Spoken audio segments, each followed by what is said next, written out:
सबसे पहले हम आपको वो काली पट्टी दिखाना चाहते हैं जो कि हमारे देश के मुसलमानों ने वक्फ बिल के विरोध में बांधी थी।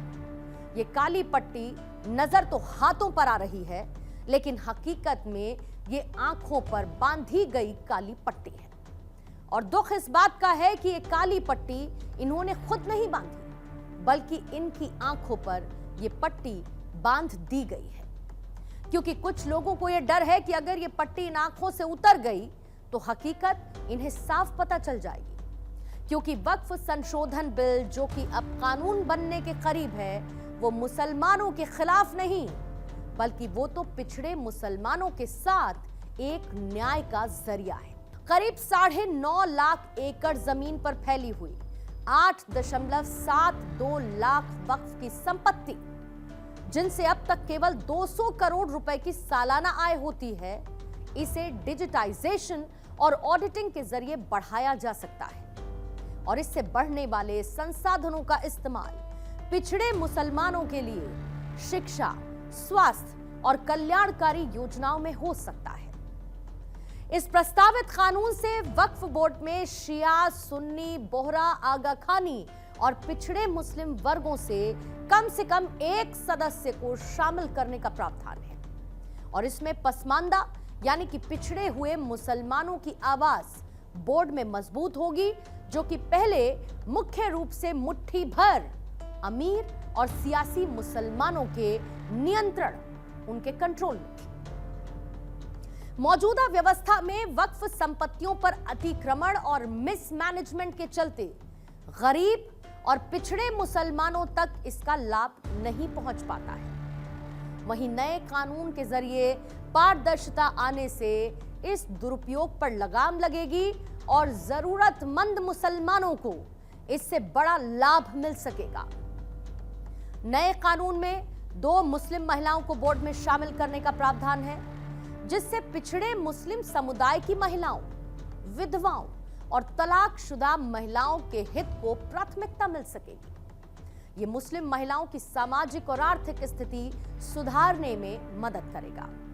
इसके साथ ही संपत्ति विवादों को 6 महीने में सुलझाने और हाई कोर्ट में अपील का अधिकार देने से पिछड़े मुसलमानों को अपनी जमीन या फिर अधिकार वापस पाने में आसानी होगी, जो कि पहले लंबी कानूनी प्रक्रियाओं में फंस जाती थी। ये बिल जमीनों की सुरक्षा प्रदान करेगी। मान्यवर, किसी की जमीन अब घोषणा मात्र से वक्फ नहीं बनेगी, उसको प्रोटेक्शन।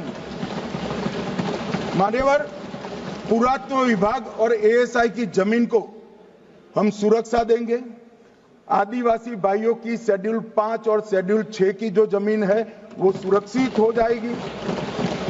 निजी संपत्ति जो आम नागरिकों की है वो भी सुरक्षित हो जाएगी।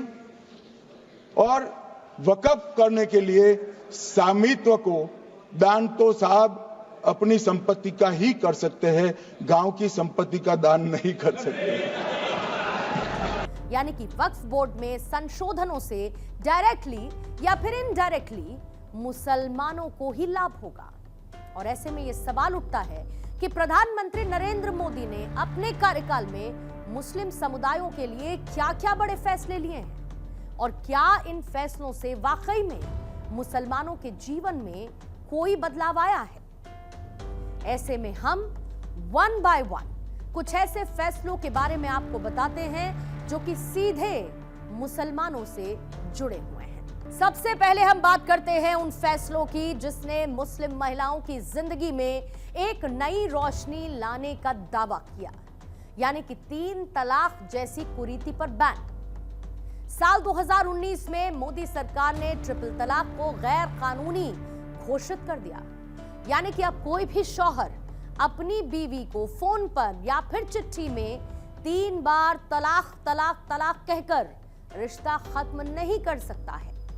इसे क्रिमिनलाइज किया गया, अपराध माना गया, जिसमें 3 साल तक की सजा का प्रावधान है। सरकार का तर्क यह था कि यह मुस्लिम महिलाओं को इंसाफ और बराबरी देगा, लेकिन क्या हुआ?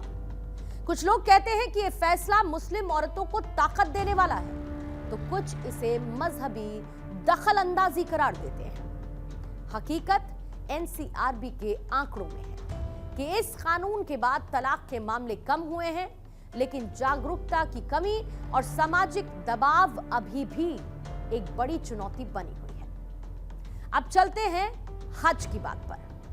मोदी सरकार ने साल 2018 में हज सब्सिडी को खत्म कर दिया। पहले सरकार हर साल हज यात्रियों को आर्थिक मदद देती थी, लेकिन इसे बंद करते हुए कहा गया कि यह पैसा अल्पसंख्यक कल्याण की दूसरी योजनाओं में लगेगा। साथ ही हज कोटे को बढ़ा दिया गया 1.75 लाख से 2 लाख तक। सऊदी अरब से बातचीत कर महिलाओं को बिना महरम यानी कि बिना पुरुष संरक्षक के हज पर जाने की इजाजत भी दिलाई। नतीजा, हज यात्रियों की संख्या बढ़ी, खासकर महिलाओं की। इसके साथ ही कश्मीर से आर्टिकल 370 का हटना भी एक बड़ा फैसला था। 5 अगस्त 2019 को यह कदम उठाया गया और सरकार का कहना था कि इससे कश्मीर के मुसलमानों को मुख्य धारा में लाने में मदद मिलेगी। विकास की योजनाएं, नौकरियां और घाटी में शांति, ये वादे थे। और हां, इसमें बदलाव आया भी। वहां पर स्कूल भी खुले, सड़कें बनी, सिनेमा हॉल्स ओपन हुए, रोजगार के अवसर बढ़े। बीजेपी सरकार बिना भेदभाव के काम करती है।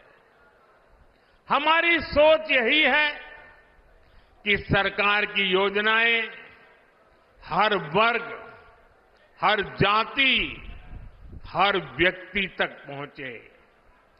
और इसलिए भाजपा सरकार ने 10 साल पूरी ताकत से काम किया है। और हमारा तो मंत्र रहा है सैचुरेशन, 100% योजना लागू हो। जितने भी उसके लाभार्थी लोग हैं, सबको मिलना चाहिए, कोई भेदभाव के बिना मिलना चाहिए। सबका साथ, सबका विकास और सबका विश्वास ही ये हमारा मंत्र है।